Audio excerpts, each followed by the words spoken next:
Okay, if I can have your attention, we'll go ahead and get started with the next part of our program. It's actually my favorite. We're going to hear from two outstanding student athletes tonight. And to introduce our first student athlete is the head coach of the University of Mobile, John Campbell. All right. It's my pleasure to introduce Jaci Drinnon tonight. The Jaci saga started about 35 years ago. Her mom and I used to play doubles together, and we played pretty much every day of the week. Anywhere we could find a game, we'd be playing. So June of 2024, I got a phone call from her mom saying that, "Are you looking for defense?" And I said, "Not really, but I'll take a look at her." So saw the video, and then she came and tried out, and you could tell Jaci had something different than a lot of defensive players. She was able to read and see and react to the game differently. Like, there was a set that's inside the block a little bit, she was already there ready for the tip, right? Before the ball, before they showed tip, before anything. So it was kind of fun to kind of see that. So obviously we were able to better the position. We brought her on, and she's been a joy to have. She's truly one of the most competitive players I've ever had. She's very diligent about perfecting her craft. She watches film, she works hard every day at practice, and she holds herself accountable on every single ball, even when it's not her fault. So with that saying, Jaci Drinnon, we'll bring you on.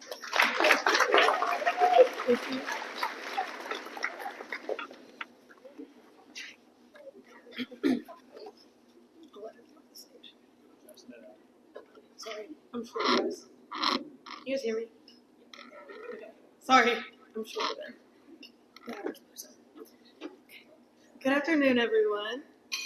You all look beautiful, by the way. My name is Jaci Drinnon, as you guys know, and as we've seen, I do play volleyball at the University of Mobile. I struggled for a while about what I was going to say in this speech and how I was going to go about it, and honestly, what I wanted to leave everybody in this room with, because the only thing we've seen is the way I play on the court. Not many of you know much about me, except for those over there. But with all of the thought that I went into, and as hard of a decision as this was, and as hard as this is to share, I did land on sharing my story.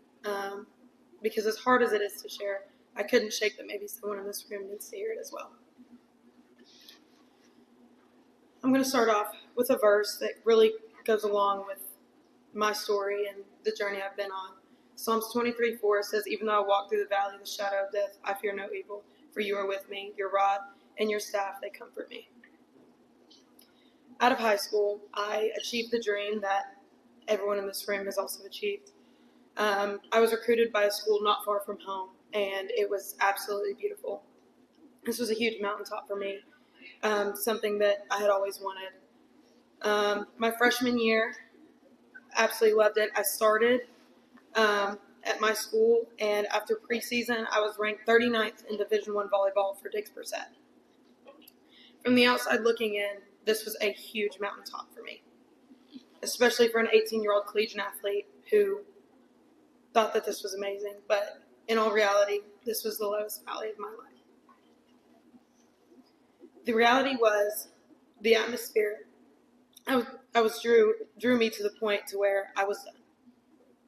I felt like nothing, like I had no purpose, and like the person I was based on how I performed.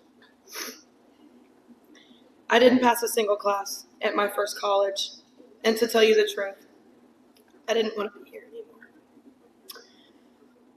It wasn't that I wanted to die, but I wanted to escape. I wanted to escape my own head and the place I was in.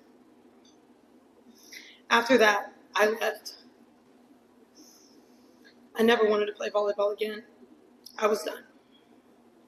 My mom, who taught me everything I knew about the sport, came to me, and even after I wasted thousands of dollars of her money, she did everything she could to try to get me to play somewhere else, and I remember looking at her and screaming at her and telling her I was never going to play again.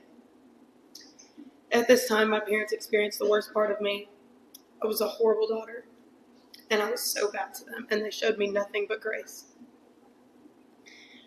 In January 2023, the coaches at Walter State Community College, who've known me since I was 12 years old, asked to have a conversation with me. They didn't ask me to join the program. They simply asked to talk, and they didn't do anything but listen. They listened to my story, told me to take my time, and if I ever was ready, I had a place at their program. With a lot of convincing from, you guessed it, my parents, I went and practiced with them. After I told the coach I forgot that I was supposed to enjoy the sport of volleyball. At this point, I decided I would play, and that was one of the best decisions I ever made. With only 1 year of eligibility in junior college, I was faced with the recruiting process again. After many thoughts and prayers, I committed to UNC Charlotte in North Carolina, an absolutely beautiful school and not far from home at all, with the opportunity at being on ESPN in a broadcasting program for my major. And the biggest one, an opportunity to play again. After going through workouts and summer training, I had packed my things, leaving for Charlotte July 1st. 2 weeks before I was supposed to move in, I get a call from my coach. She tells me that my application was invalid. I was unable to reapply, so now I'm mid-June with nowhere to go. All offers were dropped. All coaches I had contacted were gone. I had nowhere to go. In this 2-week period, the same verse continued to come up, whether it was in church, whether it was a friend, whether it was outside, and it was Psalms 46:10, be still and know that I am God. In that moment, that didn't make sense. What do you mean, be still? I'm stuck with nowhere to go. I thought my journey was over for the second time. At this time, my mom told me she had a friend who coached at a pretty good program in South Alabama. I told my mom I didn't want any favors, and I don't do favors, and I'd rather never play again than have a favor. She replied, trust me, Jaci, John doesn't do favors. I didn't know it at the time, but flying down to Mobile, Alabama on June 27th was the start of the biggest blessing I've ever experienced in my life. My time at Mobile has given me the opportunity to play at a collegiate level at a very competitive volleyball program. But that aside, Mobile has also brought me some of the greatest young women that I've ever met in my life, and people that I'll hold close for the rest of my life. As wonderful as it's been, the most important part and the biggest blessing that I've gotten to experience is my growing fire for the Lord. I've been surrounded with people who hold me accountable in my faith and people who call me out when I'm doing wrong.